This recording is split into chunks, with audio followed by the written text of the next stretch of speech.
Good morning, everyone. I'm Ed, as Jonathan said. This looks nothing like me at all. I think you'll agree. And if you saw earlier, on the earlier slides, there was a photo on that slide that made me look even younger. And a colleague of mine in a meeting introduced me as a veteran, which, do you think that's insulting or not? I think it's pretty insulting. I think it's a bit passive-aggressive at best. So they introduced me as a veteran. They also said, your photo is too old, which I was offended about as well. So I went and got my photo taken. This is a year old. And then I put it through an AI filter just to spite them, to make myself look younger than I really am. Because I'm 52 and I'm angry. Who's 52 and angry? Yeah, there's a few of us in here. Good. This is going to be a counselling session. So I've been doing contact centres a long time. And I couldn't put a deal book cartoon because that's such a cliche, but I love it. There's one cartoon that says, respect my experience or I'm going to hit you with my modem. So, you need to respect these 32 years. And I'm from Calabrio, and we do stuff like analytics and workforce management and quality management and all that cool stuff. And I'm going to talk to you a bit about that. But I want to introduce you to the most French-looking man on the planet. Could he look more French if he tried? He couldn't. I mean, whenever I do a selfie, I put an off-the-shoulder velvet number. I don't know about you. It's a strong look. And his name is Jean-Baptiste Alphonse K. And he said the phrase, plus ça change, plus c'est la même chose. Anyone heard of that one? Yep. It's a great quote, right? It's like, it means everything changes and everything stays the same. And he wrote this in 1849 when the French had another revolution done by another Napoleon, not the one we all know and love. And what he was trying to say was, even though we have seismic change, the fundamental issues that face us in society remain the same. Now, doesn't that feel a little bit familiar to living in Britain in 2024? And I work for an American company. Doesn't that feel a bit familiar with what's going on in the United States? That we have all these huge changes, but inequality and other issues like that and fairness still feel the same. And the reason I present it is because of AI. Slightly perversely, I'm going to tell you how terrible AI is to start our presentation. But then I'll show you some good examples.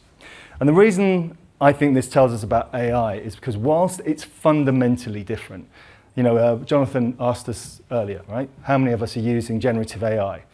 I'm using it every day. Now, if you've got kids here, how many of you would show your kids proactively Gen AI to do their homework?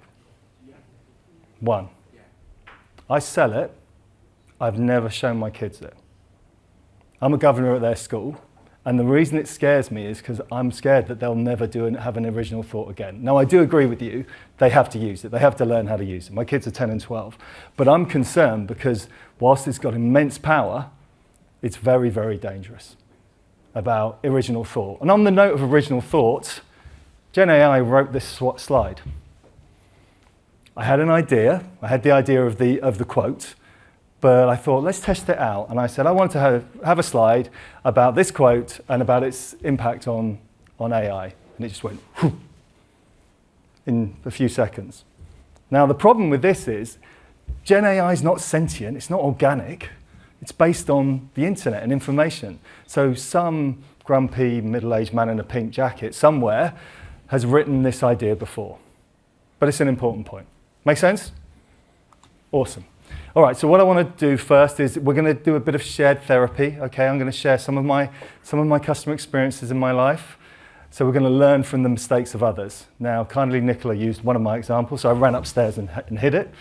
But I'm going to show you some examples. And last time I was with Britannic, you're the only people who have ever heckled me.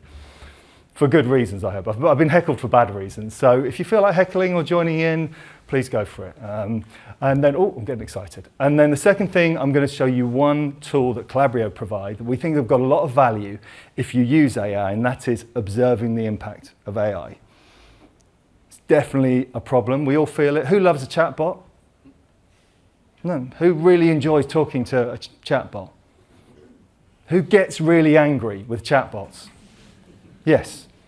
So we need to look at what the hell they're doing. And then there are some good use cases. Don't get me wrong, I sell AI. And there's some good use cases for AI. So let's get stuck in. So I've changed the order a little bit. I want you to picture a scene. Who has a family or a partner or themselves who doesn't like getting out of bed in the morning? Who's a bit of a sleeper? Yeah, there's a feel there. My son is one of those, my 10-year-old son, and I've got a gift for you of how to get your children out of bed, right? Who knows the song Kung Fu Fighting by Carl Douglas? Yeah, I use the power of funk and soul to get my son out of bed. So I sneak into his room like a soul ninja. I'm there in my dressing gown, and then you know the start of the song? He goes, whoa, whoa, whoa, whoa. Yeah. And then when it kicks in, I come in and we have a dance-off with a few ninja, moves. I'm 52 and I hurt my knee quite badly doing that. So anyone under 40, maybe try it, but it gets him out of bed every morning. So I got in touch with my insurer, and the IVR said, if you want an easier experience, contact our chatbot. So once I'd finished laughing, I thought that would be interesting, and I contacted said chatbot. And this is what happened, which is a bit depressing. So on chatbots, they have the menus, the menu system. It repeated its menu 5 times, because guess what's not in the menu? Getting physiotherapy, even though the IVR is telling me to go and get physiotherapy. I asked the same question 4 times. That repetition is very important, because I wonder how many times organizations with bots, I wonder how many times they check if their bots are repeating themselves. I expressed, it said it didn't understand me 6 times. And I expressed dissatisfaction, I think 4 or 5 times. I'm 52 after all, okay? I didn't swear, I was a bit disappointed. I didn't go for full house. But it was a very poor experience. Anyone relate to that? Yeah, it's frustrating. It's the death of customer experience. This is another scene in Creasey house. This time it's my 12-year-old daughter. And yes, she's been a teenager for quite a while. And she was being feral, basically. She was giving me a lot of lip at breakfast. And I just set up a new bank account.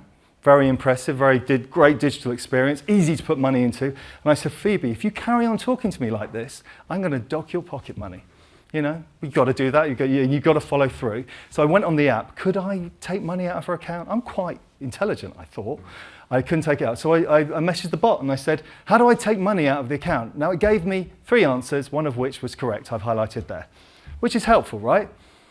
And I think Nicola talked earlier about how we respond when we're angry. And I had like a feral 12-year-old telling me I was disgusting and an awful parent. And I was trying to go, yeah, well, I'm going to take the money out. And we all know that scene.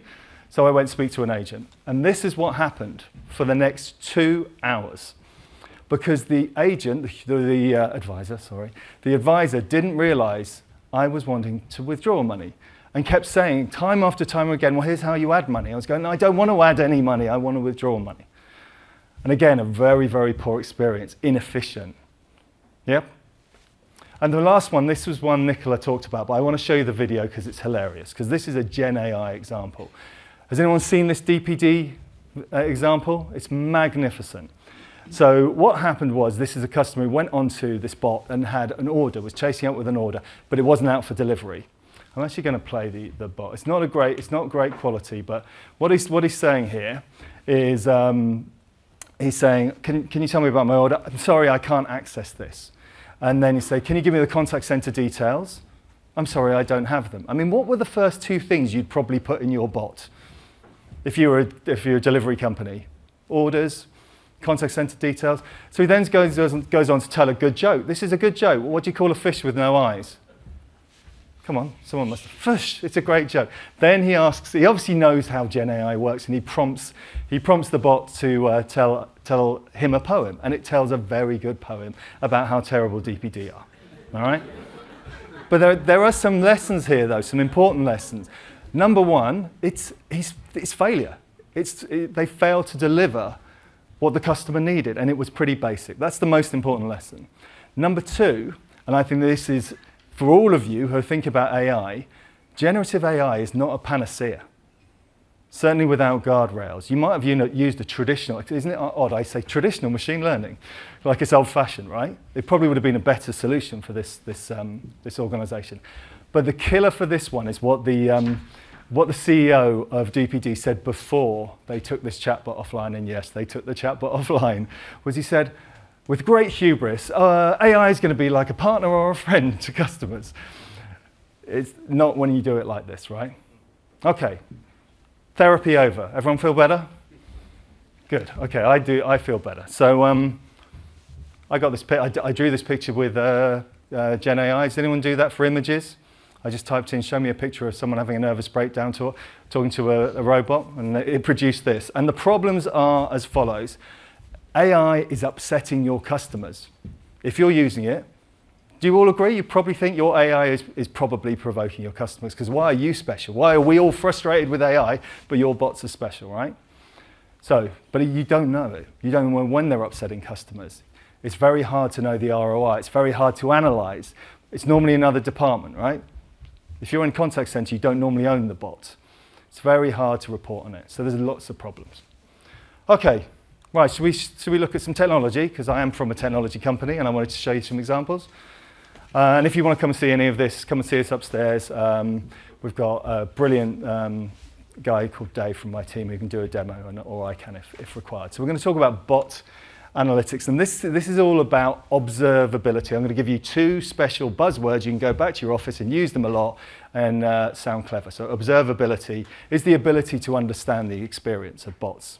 And we have two scenarios. One is a voice bot going to a voice agent. That's one journey, and we have the chatbot going to the chat agent. And we all love quoting Gartner when we're a vendor, and Gartner are estimating, I think, 14%. It's going to be increased from 3 to 14%. So we're going to get more AI. I think we all agree on that. And I think it was Forrester who came out and said 25% of customers would use a bot again. I just don't even believe that. Look at the straw poll we had in the room. Hardly a person raised their hand at liking chatbots. But we know the majority of people don't enjoy the experience. So there's a problem, right? There's a problem about managing bots. There's a problem with the customer experience. Everyone agree? I think we're aligned on that. Okay. So this is part of our suite. It's called Bot Analytics. And I'm going to zoom into it so it's a bit easier to see. But ultimately, we take all the bot conversations, all the transcripts. We can take all the agent leg of that if it's been handed to an agent. And we analyze it and we give 3 scores. One score is pretty obvious. It's automation. Because that's the idea with bots, right? You probably want to automate 50% of your conversations. Most customers do. The next one is experience. Now, not many people are measuring the experience of a bot. I think that's key. And the third one is the cost of your program, not just the cost of your software, the cost of running the whole thing. So let's drill into it a little bit more. So we have these things. Your second buzzword you can use back in the office is a cornerstone KPI. Just slip it into a conversation. Say, oh, I've got this cornerstone KPI. People will be impressed, I guarantee, all right? It's just a KPI. It just sounds good. So we have 2 KPIs here. We've got the bot experience score. And you can see here it's a pretty dull graph, right? But what's important about it is these are all the elements of a great experience if you're talking to a bot. So yes, there's negative sentiment, which is I'm generally upset with your customer. But there's negative sentiment about the bot. There's things like paraphrasing. That's a really good one. If you think about it, if I'm paraphrasing, then I'm having to keep asking my question in a different way. So we come up with all the signals, and actually we set a pretty strong target here of 80, and this is a good bot experience score of 85. So we can measure the experience. We can also measure the automation. Now that's a lower score because obviously you don't want to automate every bot journey. So it's a lower target. And here again we have other signals. An interesting thing here is called bad containment. Now you might have a helpline where it could be a churn, retention line. You probably don't want the bot to solve that one. You want to get them to a frontline agent. Sorry, that's just me being petty. An advisor as soon as possible. So we have these 2 scores. And if we take the chat I showed you earlier and look at the performance of that, the one I talked about with my healthcare company, if only I'd have sworn on it, I could almost say every single thing was a miss. The bot score would have been extremely low. So we get these KPIs, and then we're able to use AI. Now, this is not complete generative AI. This is a proprietary model which we've trained. But what it does is take all your bot conversations and into topics, but not the design of the bot. If anyone's been involved with bot design, you design the choices in the menu. That's not what we're reporting on. We're reporting on what the customer's intent was, why the customer's chatting with the bot, right? So I can see all the intents, and then I've got all my KPIs, my cornerstone KPIs, so I can see the experience score, the automation score, I can see volumes for every single conversation. And I can see here, one of the ones is channels here has gone down 20% in experience. And Jonathan, I haven't put my glasses on, so I don't know which one it is. It's definitely there. Thank you. And then if you have a topic that you're very interested in, you can drill into them and you can see all your transcripts, and you can search them and you can flag them and you can filter them. So it makes it very easy to get to root cause. And now I'm in trouble. This is a summary. Now this is generative AI. Has anyone used interaction summaries or come across them? They're great. I'm going to talk in a bit more detail in a second. So this is taking actually that conversation I had with the healthcare provider, and I put it through generative AI, and it's a good use case. This is taking a transcript and provide a very, very good automated summary of what went on. And you can do some very interesting things like this. So it takes you 20 seconds to read it. So I'm going to talk more about summaries very shortly. Okay. Quick case study. This is a fashion retailer. We're not allowed to use their name, but if you've ever gone into something, it's got the name of a pop star from the 60s who sang the song Shout and a fruit. See if you can work it out. Anyone guess it? Lula. Thank you. And they came to us, and with a retailer, there's a lot of very simple questions that they receive, and they said, we've got this bot program, we're finding it really hard to analyze, and we're only automating less than 30% of our conversations, and our target was 50. So what we did is we got their bot journeys, we got their agent journeys, we mashed them together, we did the analysis I've just showed you. We have a team of people a managed service team who did some root cause analysis using our tool. We found things like, if people leave the security tag on the clothing, is like really annoying, so you have to call back in. So they found that was a massive cause of demand into their bot. And then they made changes to their customer experience, and they drove some fantastic KPIs. So you can see them here visually. Automation increased, experience increased, cost went down, and they ended up at 66% of their customer journeys automated, which is a great response. Okay, makes sense? Cool. Please come and have a look at the demo of this if you've got a bot. How are we doing for time? All right, so interaction summarization. So on that note, I'm going to segue into what is a great use of generative AI, and this is a really good use. What we're talking about is a very simple use of technology. We're taking a transcript, so if it's a chat, it's already a transcript because the bot on the customer is typing. And if it's a voice call, you transcribe it, and most people now are familiar or using transcription. And then we just run it through generative AI, and we say in our prompt, is everyone comfortable with the language prompt? So the prompt is how you use generative AI. You ask it a question, basically, and it gives you the answer. We say to the generative AI, provide us with a 150-word summary of this conversation. Most vendors are doing about half of that, but we don't think it's actually long enough to get a good summary. So this is the Calabrio player. It's a little small for this screen, but we do have our friends from Trailfinders who will be speaking shortly who use this. And this is giving me a load of information about the customer journey. I'm going to build it up for you, and then I'm going to make the summary look bigger. So here's the summary. Now this call is 7 minutes long. This customer is really angry, and it's complicated. So this summary you could read in 20 seconds. That saves a lot of time. You have the customer journey. You can see the current contact, the previous contacts, all the data, all the attributes. Here you've got the transcript with keywords highlighted. You've got sentiment. These are all the different keywords, so you can go and navigate to key moments in the contact. This is desktop analytics, which sounds very Big Brother, but what this tells me that what applications did that advisor use during the contact, which is, if you've been an advisor, anyone been an advisor here? Yeah? So one or two. When your system has latency, it's one of the worst things for an advisor. It drives you crazy. So we have a video of the screen recording as well. So very powerful together, and then coaching and evaluation forms all together in one place. And this is the summary. So imagine you're a team manager and you get this contact put into your queue and you've got to evaluate it. The first thing you can do is you can just read this, and you can see the summary. It says why the customer's calling. The customer called to inquire about extra fees.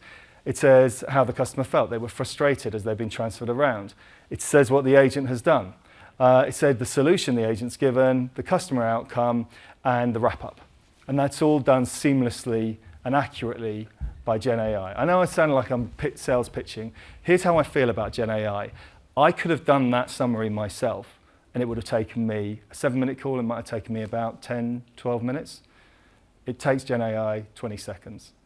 And I'd say it's 90% as good as what I could do. That's the big difference.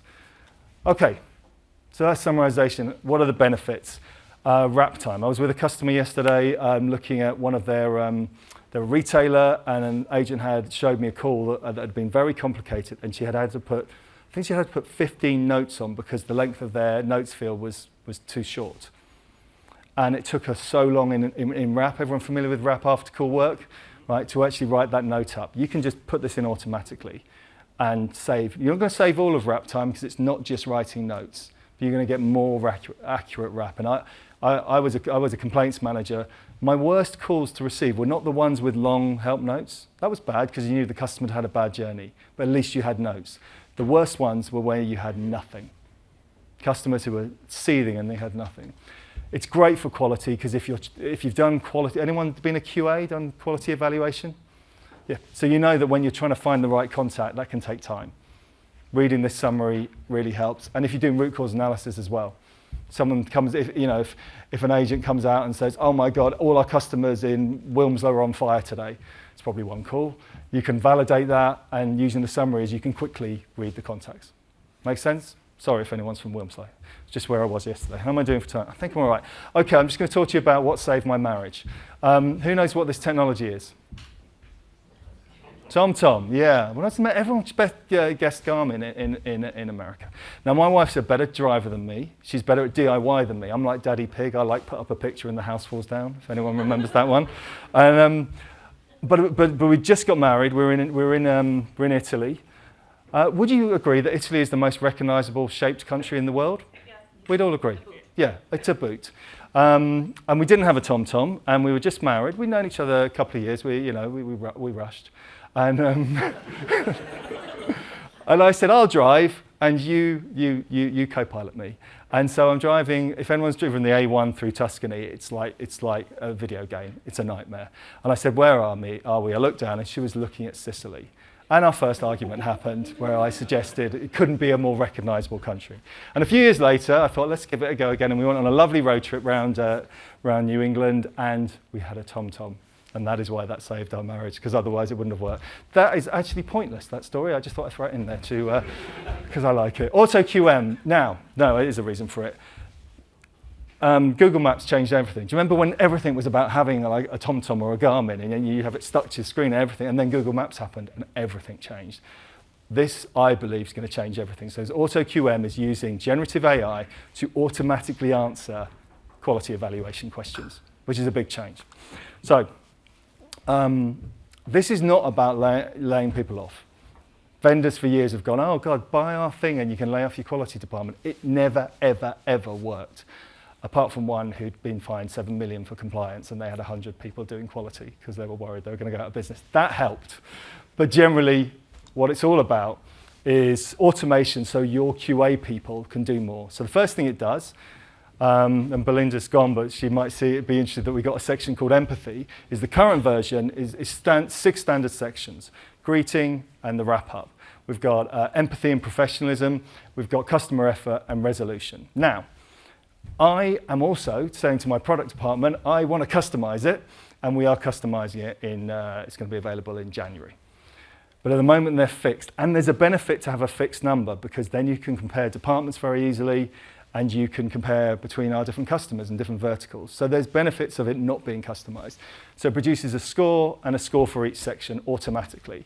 And then you have an evaluation form, but this is fully answered by AI. So the generative AI, you've got a question. Did the agent start the conversation with a warm, polite reason? And then there's an AI reason just written by AI.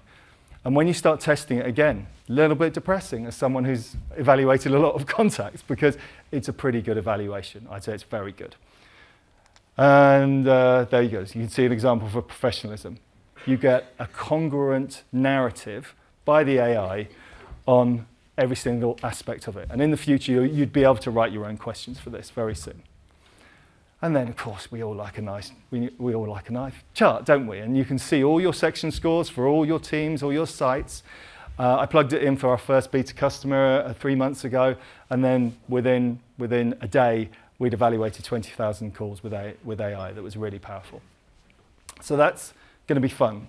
Trending topics. Now, you've seen a highlight of this. This is automatic categorisation.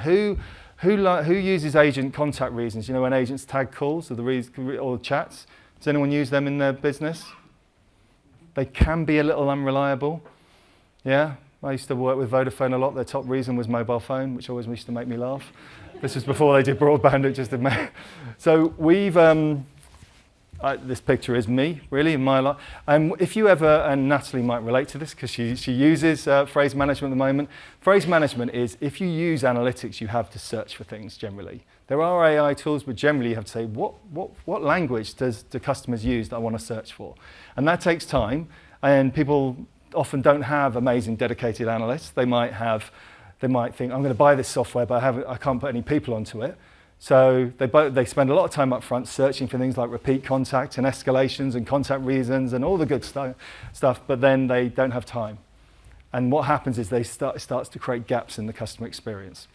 So what we've done is, you'd have seen it earlier with the bots, we've created an automated contact reasoning tool using AI, so you get 100 contact reasons automatically, and you can see your metrics and you can drill down to the root cause, as I showed you earlier. And I think I'm going to try and show a video and talk to it. Yes. So what we have here is the player that you saw earlier.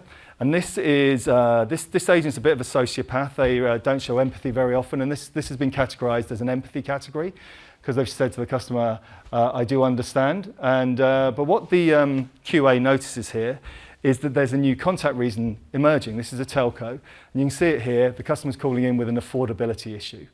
And if you don't have an automated categorization tool, you go, oh, I've now got to go off and think of all the phrases that, how do people express affordability? And that can take 2 or 3 hours. But what we can do with trending topics is we can automatically do this. So now I have all my topics here, and can you see that every single one has been categorized automatically? Now, affordability is actually quite low. You can see here it's just a few hundred contacts. But because we have our cornerstone KPIs, I'm going to keep saying that, I can see that it's actually increased here by 106%. Now that's a very important moving contact reason. That's interesting for planners and contact center managers, that suddenly I've got an increase in demand from customers who are struggling to pay their bills. Make sense? And then if I'm an analyst, with a click I can go, right, I want to read a few transcripts. So I go into the same view and I can read a few transcripts. And if I want to, I can drill down and actually go and listen to the contact. And because we have the AI summary, I can read that in 20 seconds and I can see so that this customer's contacting about affordability. The whole thing's about speeding up the process for people. We've talked today about augmenting that human and AI relationship. Okay, how are we doing? I've got 2 minutes, wow. Has anyone got any questions? Because I can not do the last 2 slides and I can take a question. Anyone got any questions? Well, then I'll do the last 2 slides. This is a terrible slide, but the reason it's important, this is our vision, our product roadmap. And we've got all this stuff. We do real-time optimization, which is where our agent's in the right place at the right time, doing the right things. We do forecasting and scheduling, the dark art of the contact center. And then we do self-scheduling, where an employee can manage their own calendar, and then bot and agent coaching. And the reason I wanted to put this up is we had things on this at the start of 2024 that I thought, well, yeah, are we going to get that this year? And we've got all of it. So things are moving really fast. And the biggest thing we can ask is our customers to give us more and more ideas. Because with AI now, you can do so much quicker. So my wrap up is just a repeat of is be the carpenter. Has anyone heard this cliche? Measure twice, cut once. As I said, I'm very bad at DIY, so I don't follow this one very often. But learn from those experiences I've shared with you today, and learn from your own experience, because we all feel it, right, about AI. So, when you speak to people like us and vendors, maybe be a bit cynical about the experience. Make sure any AI you use, you can observe, and then use the use cases that are proven. Okay, 25 seconds. Thank you very much.